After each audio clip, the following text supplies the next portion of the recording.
अखबारों की सुर्खियां हैं कि बीजेपी के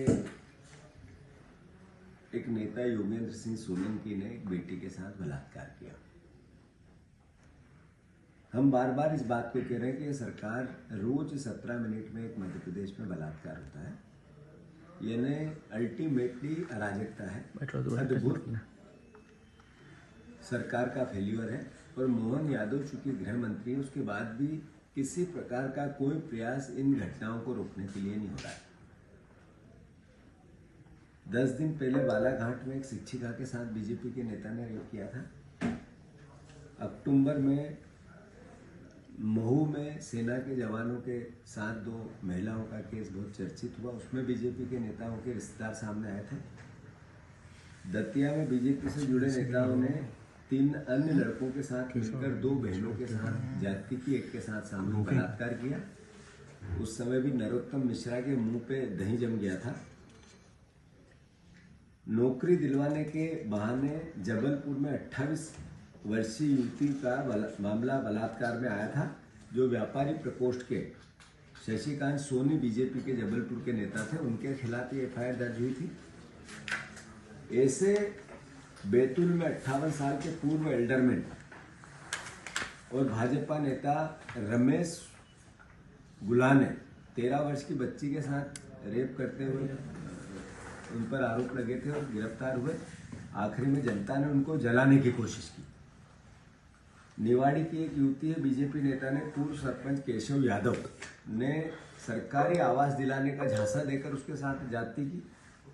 मंदसौर में बीजेपी नेता देशबंधु आर्य ने भारतीय जो पार्टी के बड़े पद पे हैं, उनने एक महिला के साथ शादी का झांसा देकर दुष्कर्म किया। होशंगाबाद में खेल प्रकोष्ठ के संयोजक संजू मिश्रा के खिलाफ 17 साल की बेटी का से जाति करने का मामला दर्ज हुआ। ऐसी सैकड़ों घटनाएं हैं। ये बीजेपी के नेता ही इनके पीछे क्यों आते हैं, ये सवाल तो है। जैसा मैंने कहा, राजनीतिक दबाव में हजारों मामले दब जाते हैं और सीएम की कॉन्स्टिट्यूंसी में फुटपाथ पे एक बेटी के साथ रेप हो रहा था। हमने देखा, सुना, समझा। जबलपुर में छात्रवृत्ति के नाम पर 17 बेटियों के साथ जाति हुई, ये भी इसी हमारी प्रदेश की घटना है। भोपाल, मुरैना, हरदा सहित प्रदेश के कई जिलों में रोज 17 मिनट में एक बलात्कार होते हैं और मोहन यादव मौन है। और कोई इसके अलावा भी कभी जिज्ञासा नहीं बताई कि हम इसके लिए कुछ प्रयास करेंगे। सोच में गड़बड़ है। मैं मानता हूं कि इस पर सरकार संज्ञान मिले, समाज संज्ञान मिले और बीजेपी के असली चाल चरित्र और चेहरे को पहचाने। बालाघाट में बीजेपी युवा मोर्चा की जिलाध्यक्ष रेप का केस दर्ज है। पार्टी ने पद से हटा दिया, लेकिन अब तक गिरफ्तार नहीं कर पाई पुलिस।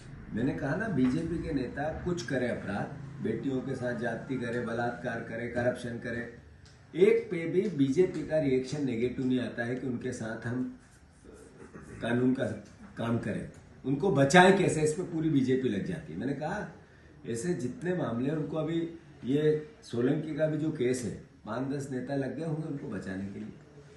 तो एक प्रोटेस्ट भी आप लोग करने वाले हैं, तो क्या क्या मुद्दे थे? भारतीय जनता पार्टी ने प्रदेश में 1 साल पहले ये कहा था कि हम मोदी गारंटी देना चाहते हैं। 2600-2700 गेहूं के दाम थे, 3100 धान के दाम थे, 450 रुपये का गैस सिलेंडर था, बहनों को मुफ्त आवास योजना के अंतर्गत भी घोषणाएं थी, 3000 बहनों को देने की बात थी। एक भी मोदी गारंटी पूरी नहीं हुई, टोटल झूठ।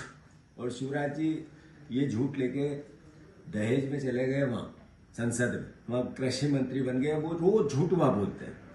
तो हम 16 तारीख के दिन पूरे प्रदेश के किसान, युवा, महिला, गरीब, जो इनको वोट किया वो भी और जो कांग्रेस का वर्कर है वो भी, इनसे हिसाब पूछेगा।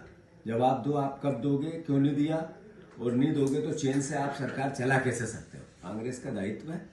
साथ ही साथ जातिगत जनगणना इस देश की, इस प्रदेश की नीड है। इस देश के संसाधन पर गरीब का हक है, और गरीब का क्या और अमीर का फासला तभी पता चल सकता है जब जातिगत जनगणना होगी। इस जाति के इतने लोग हैं, उसमें इतने गरीब हैं, इसका मतलब है कि उसका पोस्टमार्टम है। तो मैं समझता हूँ कि उसका एक आह्वान, उसकी एक शुरुआत, उसका एक एक पूरे प्रदेश को मैसेज हम 16 तारीख को देंगे और संकल्प लेंगे कि जातिगत जनगणना इस देश और प्रदेश में हो, साथ ही साथ वचन पत्र का पालन हो, बेटियों की रक्षा हो, और जो भारतीय जनता पार्टी का झूठ, फरेब और पाखंड है वो सार्वजनिक हो।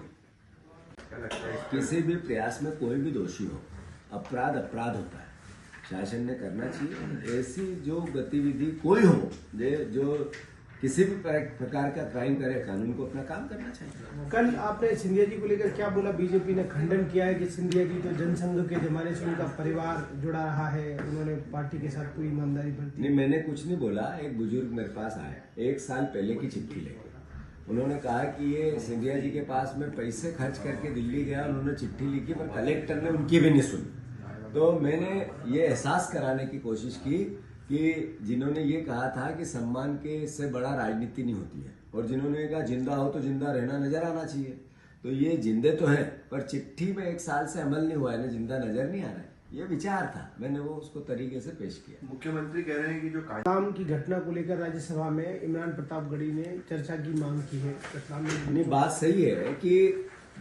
ये सोच, ये 2 नाबालिग बच्चे 3 नाबालिग बच्चों को कह रहे हैं कि आप जय श्री राम बोलो, जबरदस्ती मार मार के कह रहे हैं, वीडियो है।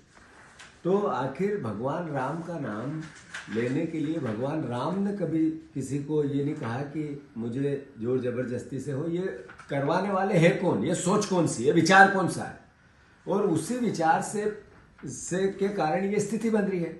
इसके पीछे अगर कोई दोषी है तो बीजेपी है, आरएसएस है, जिन्होंने इस तरह की मानसिकता बना दी कि क्रूरता से धर्म का प्रचार करने की कोशिश, मैं मानता हूं सहिष्णुता से धर्म का प्रचार करने की कोशिश, ये हिंदू धर्म की फिलोसॉफी है।